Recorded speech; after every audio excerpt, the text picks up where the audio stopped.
와, 여러분, 요새 뭐 뉴스를 계속 보면 이 전쟁 이야기가 계속 나오고 있거든요.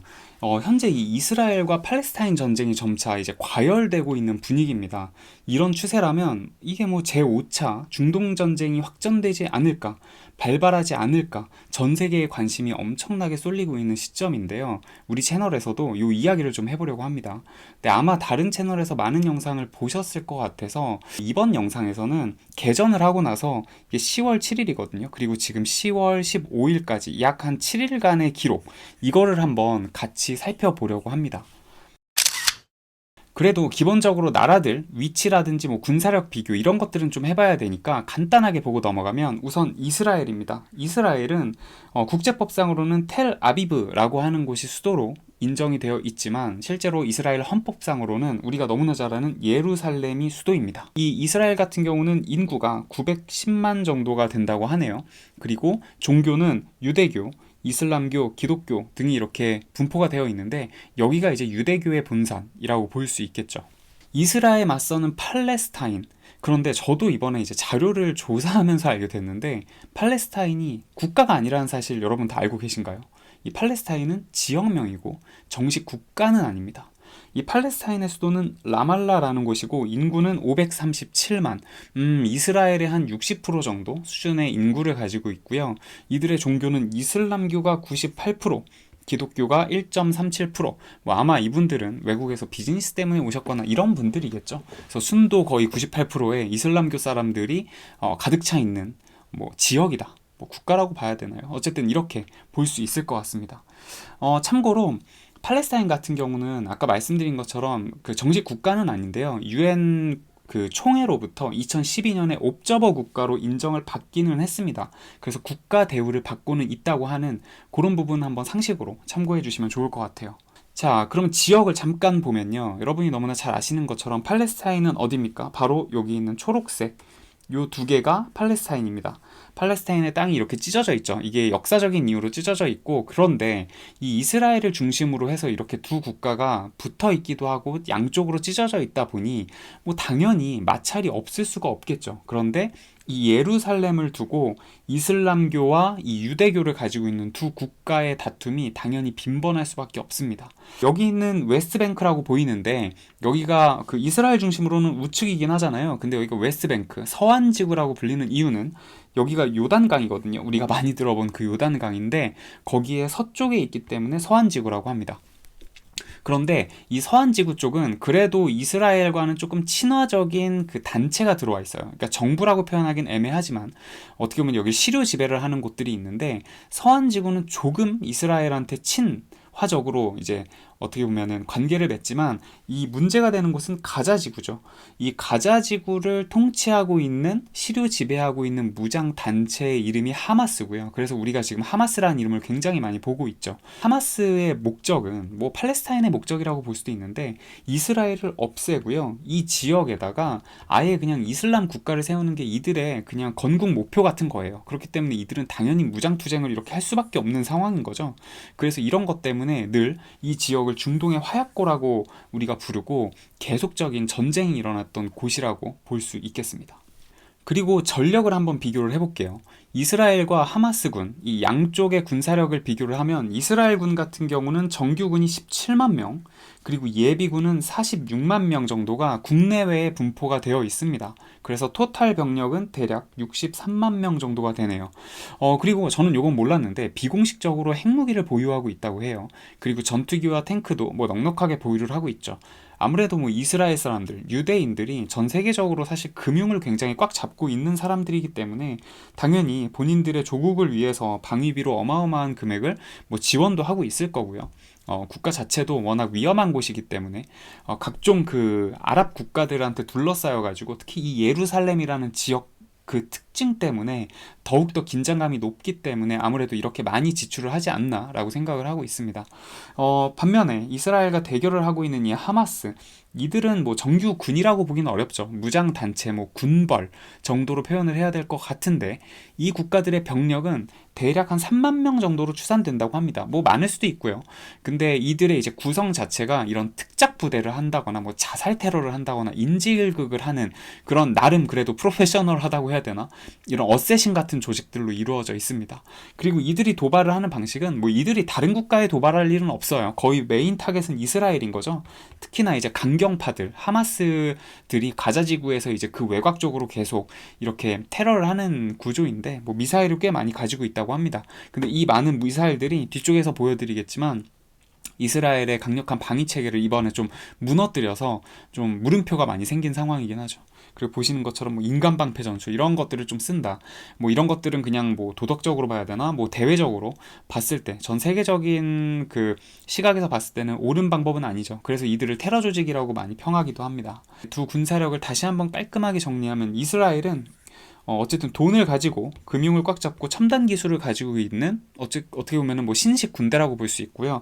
여기에 대응하는 하마스군 같은 경우는 거의 뭐 게릴라 전투에 특화되어 있는 조직이다. 그래서 이 두 국가 간의 지금 단체 조직 간의 지금 전쟁이 계속적으로 이루어지고 있는데 이번에는 하마스가 뭐 작정을 하고 이스라엘을 건드렸고요. 이스라엘도 이번에는 이 자식들 이걸로 안 되겠는데 약간 빡친 상태입니다.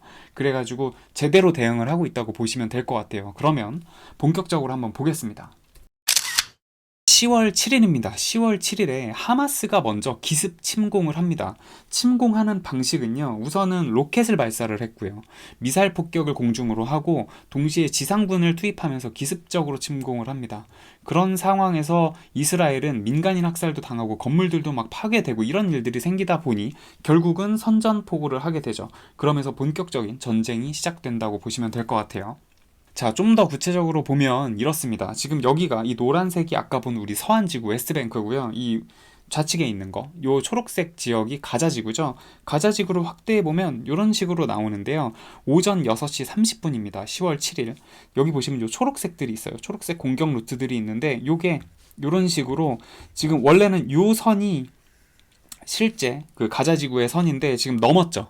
넘어가지고 이스라엘 쪽에 지금 전부 타격을 하고 있는 상황입니다. 그러면서 본인들의 영토를 영토를 높였다고 해야 되나? 그냥 파괴한 건데 어쨌든 이쪽 사람들을 학살을 하거나 인질로 잡고 있는 상황이죠.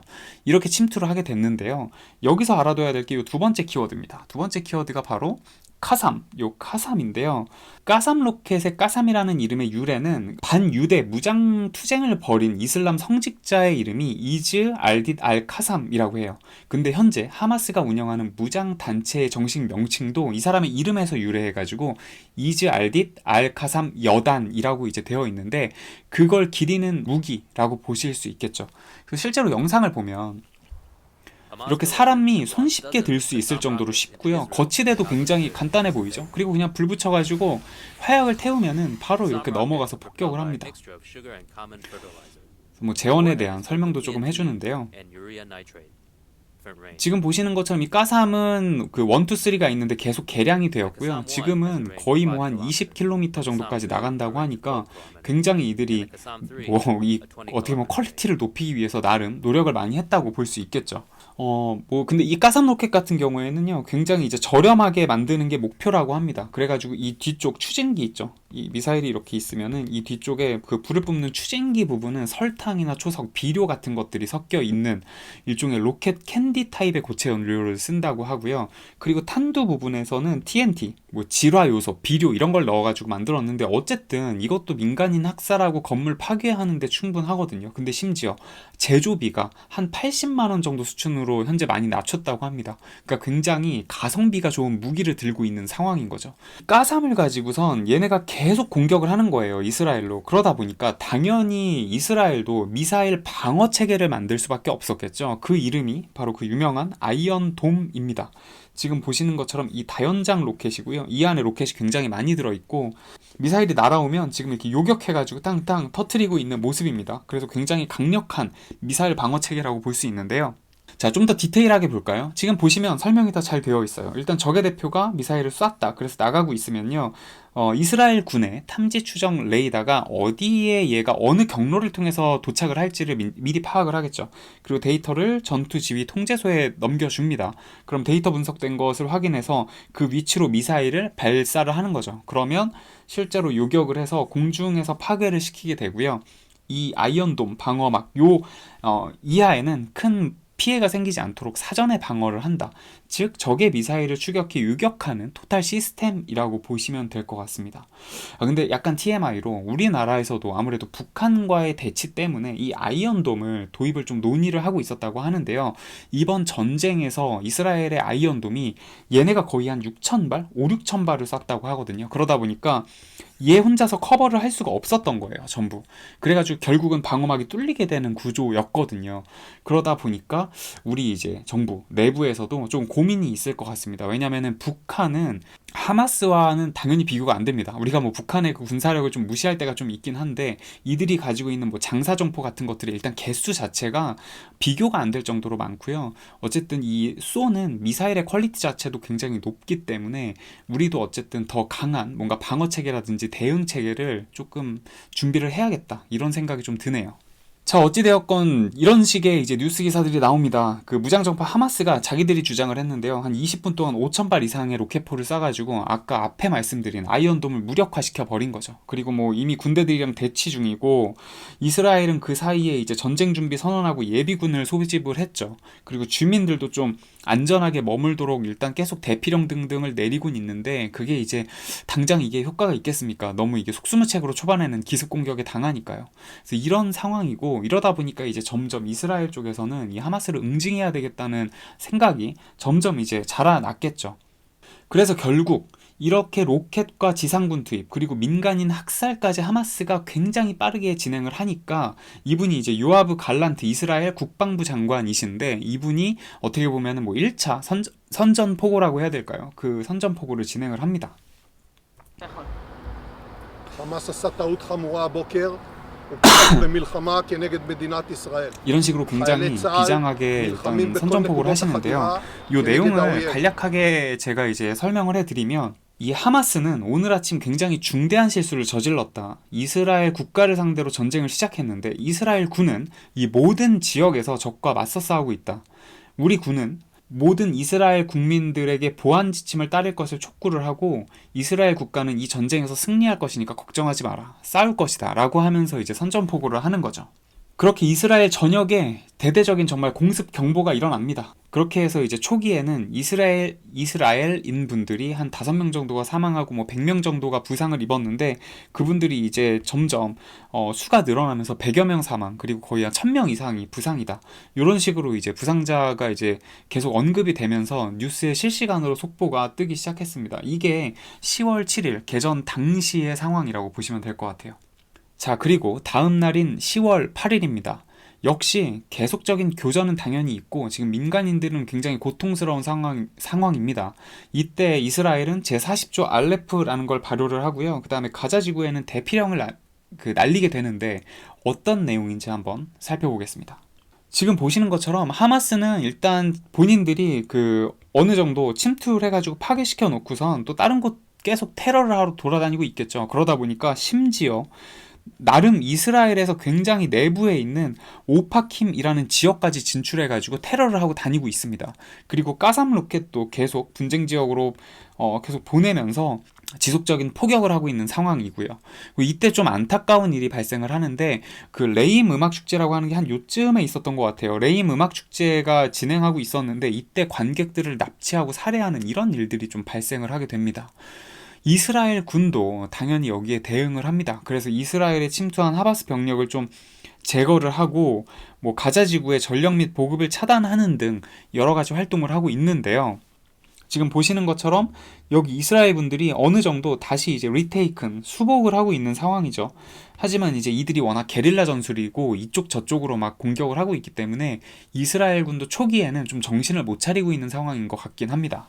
그래서 요게 레임 음악축제 관객 납치랑 살해가 있었던 영상인데요. 보시는 것처럼 그냥 사람들 주말이라서 페스티벌을 그냥 즐기고 있었습니다. 그냥 기분 좋게 놀고 있었는데 저기 상공에서 하마스 그 파이터들이 패러글라이딩을 타고 내려온다는 그런 내용을 볼 수가 있죠. 이런 식으로 계속 뭔가 날아오니까 사람들이 이제 총성 소리가 들리고 하니까 이제 살기 위해서 도망가는 겁니다. 이게 이제 틱톡에 생생하게 이렇게 담겨 있는데 이렇게 이제 그 후에 완전히 폐허가 돼버린 이 음악 축제가 있었던 레임 지역을 이렇게 한번 보여주면서 이 틱톡이나 그다음에 트위터, X 같은 곳들에 많이 공유가 되고 있는데요. 이렇게 하마스가 무차별 폭격을 하고 있는 상황에서 또 이제 이스라엘군은 나름대로 계속 그 지역들을 수복하고 인질을 구출하는 등의 또 어쨌든 활동들을 하고 있습니다. 역시 이스라엘군에서 공개한 자료를 보시면 어떤 분들은 이걸 그냥 뭐 좀 장난처럼 생각하시는 총싸움 게임 아닌가 이렇게 하시는 분들도 있는데 이건 진짜 여러분 실전이죠. 정말 심각한 상황이고요. 여기 있는 군인분들도 진짜 자기 목숨을 걸고 이 작전에 지금 투입되어 계시는 거거든요. 결국은 테러리스트들을 어쨌든 제압을 하고 최종적으로 이 숨어있는 인질들을 구출하는 그런 장면들을 보여주고 있습니다. 그런 상황인데요. 그래서 이런 뭐 민간인 학살, 뭐 인질 억류, 뭐 이런 무차별 폭격 이런 것들이 계속 있다 보니 이스라엘은 이 상황을 당연히 좌시할 수가 없겠죠. 그러다 보니 공식적으로 전쟁 상태를 선포를 하는데 그게 바로 제40조 알레프라는 것입니다. 이게 뭐냐면 1973년 그 4차 중동 전쟁 때 마지막으로 사용되었다고 하는데요. 이스라엘 방위군이 기존에는 어떤 일종의 그 행동 제약을 가지고 있는 것 같아요. 그런데 그거를 완전히 벗어 던지고 자체 재량에 따라 독립적으로 행동할 수 있다. 그러니까 지금 이 사태를 완전히 종식시키겠다. 이번에는 봐주고 뭔가 조율하는 거 없다. 이런 지금 본인들의 방침을 그냥 대외적으로 보여줬다고 보시면 될 것 같습니다. 이렇게 알레프가 발효가 되고 나서 다음 날인 10월 9일입니다. 이제는 미군에서 지원을 하게 되는데요. 우선 10월 9일에도 여전히 이런 지역들, 뭐 오파킴 지역 같은 경우 완전히 클리어가 되진 않았지만 이때 이제 오후 소식을 보면은 이런 지역들이 전부 이제 깔끔하게 수복이 됩니다. 그리고 지금 한 요 정도 남아있죠. 지금 이런 부분들도 이제 이스라엘군이 적극적으로 들어가면서 이 부분들을 전부 이제 해결을 하게 되죠. 하지만 이제 하마스는 그 외에 국경 지역에서도 계속적으로 교전을 일으키고 있는 상황입니다. 그리고 레바논에서도 그 무장 세력 이라고 할 수 있는 헤즈볼라라는 단체가 있는데 이들이 이제 또 요 단체거든요. 이들이 이제 교전을 벌인다는 이야기가 있어요. 근데 10월 9일에는 헤즈볼라 측에서 우리는 뭐 여기 아직은 싸움 들어가지 않았어 이런 식으로 성명을 내긴 하는데 뭐 뒤에 보시면 알겠지만 결국 이들도 참전을 하게 되는 상황인 것 같고요. 그리고 이스라엘은 계속 역시 이들의 맞대응을 하면서 특수부대, 타격하고 참수하는 작전을 지원하고 있는데 이 중간에 미국 정부가 이슬람 무장단체 하마스의 공격에 대한 대응에 나섭니다. 그러면서 이스라엘을 지원하기 위한 여기 보이시는 것처럼 항모 전단을 이동 배치하고 군 장비, 뭐 공군 등을 제공을 한다. 이렇게 해가지고 이제 신속한 발표가 있었죠. 그렇게 10월 9일이 지나가고 이제는 10월 10일입니다. 이때는 이제 드디어 72시간 만에 이스라엘 남부 지역의 사회 통제권을 수복을 하고 그 외의 교전들을 좀 마무리하면서 이제 다음 단계로 넘어가게 되는데요.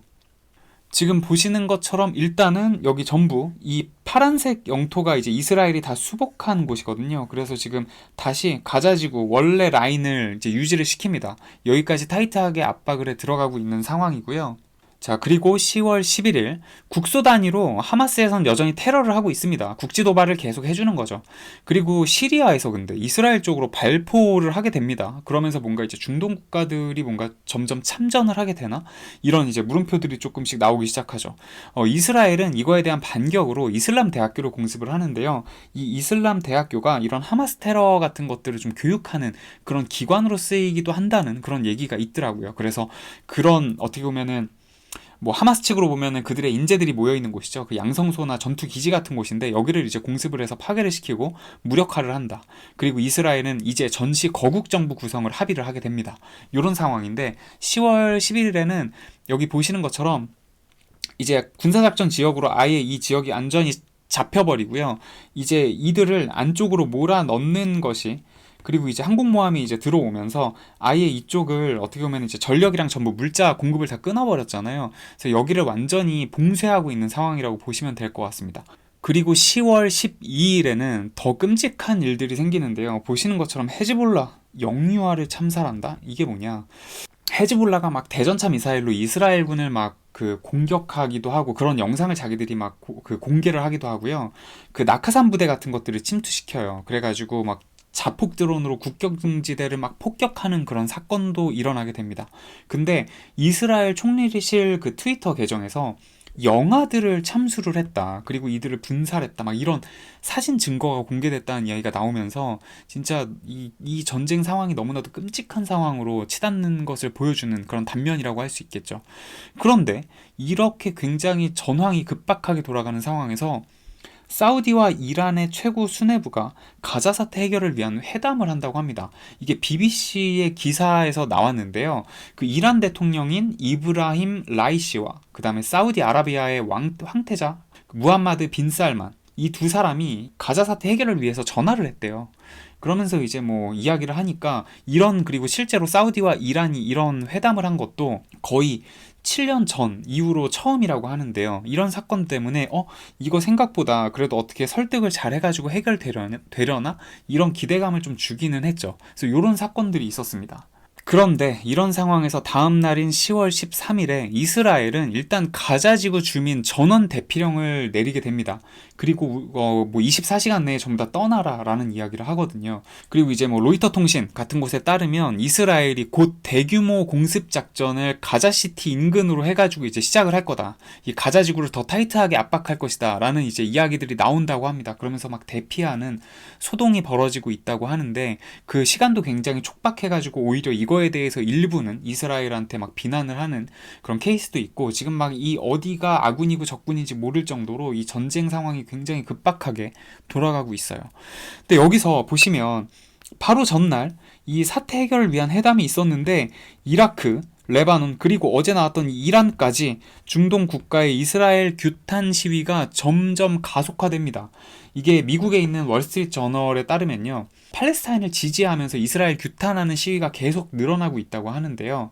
특히 이 이슬람교의 주일인 금요일에 기도를 마친 이슬람 교도들이 각 국가별 교도들이 거리로 나와가지고요. 이스라엘을 타도하라 라고 이야기를 하고 있다고 합니다. 그리고 에브라임 라이시 이란 대통령은 아까 여기서 이렇게 회담을 하면서 좀 긍정적으로 풀어가는 거라고 생각을 했는데 군중들한테 팔레스타인 문제가 가자를 파괴하는 것으로는 해결되지 않을 거다. 우리는 그래서 팔레스타인을 보호를 해야 된다.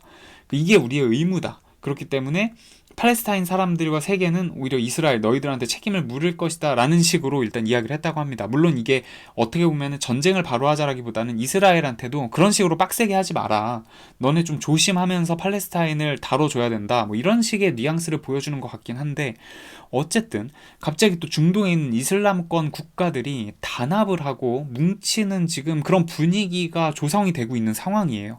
이것은 이스라엘뿐만 아니라 이스라엘의 뒤에 있다고 볼 수 있는 미국에게도 굉장히 부담일 수 있고요. 뭐 보이지 않는 러시아나 이 아랍권, 이슬람 중동권과의 이 알력 다툼이라고도 볼 수 있겠죠. 자, 그렇게 하고 이제 14일인데요. 이때도 역시 끔찍한 교전들은 계속 일어나고 있고 뭐 대피령 날리고 있는데요. 우리나라 관련된 소식 하나를 보여드리면 우리나라 같은 경우는 지금 이 하마스 쪽에서 이제 민간인 인질을 계속 잡고 있고 또 이스라엘에서는 이 가자지구 폭격 이야기를 계속 하고 있거든요. 그래서 대피령 얘기를 하다 보니까 이거 그냥 가만히 놔두면 안 되겠다라고 생각을 한 것 같아요. 그래서 그래도 빠르게 대응을 합니다. 그래서 이스라엘에 그 정부 군 수송기를 파견을 합니다. 그래서 여기에 그 한국인들은 장기 체류자가 한 81명 정도 있고요. 그 다음에 단기 여행객이 한 82명 정도가 있다고 하는데 요 163명을 구출을 합니다. 그리고 동시에 마침 거기에 있던 일본인 51명 그리고 싱가포르인 6명 등 총 220명 정도를 이제 탑승 후 대피를 시켰고 10월 14일 오전 한 10시 45분쯤에 서울공항에 안전하게 도착을 했다고 해요. 그래서 이 이미지를 보시면 실제로 이런 식으로 대한민국 국민분들이 그래도 무사히 송환을 했다고 이야기를 하고 있고요. 그리고 요거는 제가 아까 전에도 말씀드린 건데 지금 이제 가자시티 중심으로 해가지고 먼저 이제 이 가자 어떻게 보면 지구 전체를 대규모 이제 작전이 투입이 된다고 하잖아요. 그러다 보니까 이제 이들을 이 에레즈 쪽 아니면 여기 라파나 이 화물통행로 쪽으로 해가지고 이 난민들을 좀 빼낼 수 있는 루트는 만들고 있다고 합니다. 이게 이제 자료가 UN 인도주의 업무 조정국으로부터 나온 것인데 이런 식으로 전황이 이루어지고 있고요. 근데 이때 팔레스타인에서는 야, 우리도 만만치 않아. 지금 사망자가 2,000명이 넘었고 부상자는 거의 8,700명, 10,000명 이상의 사상자가 나왔어라고 이제 이야기를 하고 있는 상황입니다. 자, 그렇게 10월 15일 현재가 됩니다. 이스라엘 팔레스타인 관련된 기사들이 이렇게 많은데요. 이 전쟁 일주일 만에 이제 사망자가 아마 합해서겠죠. 거의 한 3,500여 명이 뭐 인간인들이 죽었다고 하고요. 뭐 지상전은 뭐 초일기가 아니라 이미 진행되고 있죠. 그리고 이제는 이스라엘 정착민이 이제 팔레스타인 사람들을 살해하는 일도 발생을 했다고 합니다. 그러다 보니까 지금은 가자지구, 그 이스라엘 중심으로 우리 서쪽이었잖아요. 이렇게 있으면 이 서쪽에 있는 가자지구에서 있었던 분쟁이 이쪽 서안지구까지 분쟁이 좀 퍼져가는 그런 문제가 보입니다. 이게 그러면 이제 전방위적으로 이스라엘도 압박을 받을 수밖에 없겠죠. 그리고 역시 사우디가 이스라엘과 수교 논의를 중단하겠다라고 하면서 팔레스타인을 지지하는 그런 분위기를 보여주고 있습니다. 그러다 보니까 중동 전역에서 아까도 보여드렸지만 이란을 비롯한 각 국가에서 팔레스타인과 하마스를 오히려 지지하는 대규모 시위가 지금 발생을 하고 있고요. 이스라엘 역시 이거에 대한 반격을 하기 위해 준비를 하고 있는데 또 이 참사 공포 때문에 또 많이 두려움에 떨고 있다. 이런 상황을 여러분이 보실 수 있을 것 같습니다. 자, 여기가 폐허가 되어버린 가자 지구입니다. 불과 여러분 생각해보면 한 일주일? 그냥 한 7일 전으로 돌아가면 여기서 누군가는 일을 하고 누군가는 장사를 하고 누군가는 뭐 맛집에서 음식점 가가지고 음식을 먹고 누군가는 사랑을 하고 뭐 이런 너무나도 평범한 거리였을 텐데 여기가 이렇게 끔찍한 폐허가 되어 있습니다. 그리고 막 이거보다 더 끔찍한 건 사실 사람들이 피 흘리고 죽어 있는 사진이겠죠. 그걸 뭐 여러분들한테 여기서 보여드릴 건 아니겠지만 진짜 이 전쟁을 제가 보면서 이게 우리가 경험하지 못하고 어디 뭐 저런 영화나 이런 데서만 보는데 이게 너무 끔찍하구나라는 걸 다시 한번 느끼고 있고요. 그러다 보니까 북한과 지금 대치하고 있는 우리나라도 이게 쉽지가 않다. 이거 굉장히 조심하고 더 타이트하게 대응해야겠다라는 생각이 계속 드는 상황입니다. 그리고 두 번째는 이 전쟁을 위해 귀국하는 청년들입니다. 그냥 뭐 대견하다는 생각밖에 들지 않습니다. 뭐 이거는 이제 이스라엘 군의 관점에서 제가 하는 이야기이긴 하지만 뭐 하마스 쪽도 마찬가지고 각자의 논리는 있을 텐데요. 어쨌든 이 귀국하는 청년들의 의견도 뭐 어쩔 도리가 없다라고 하는 것 같아요.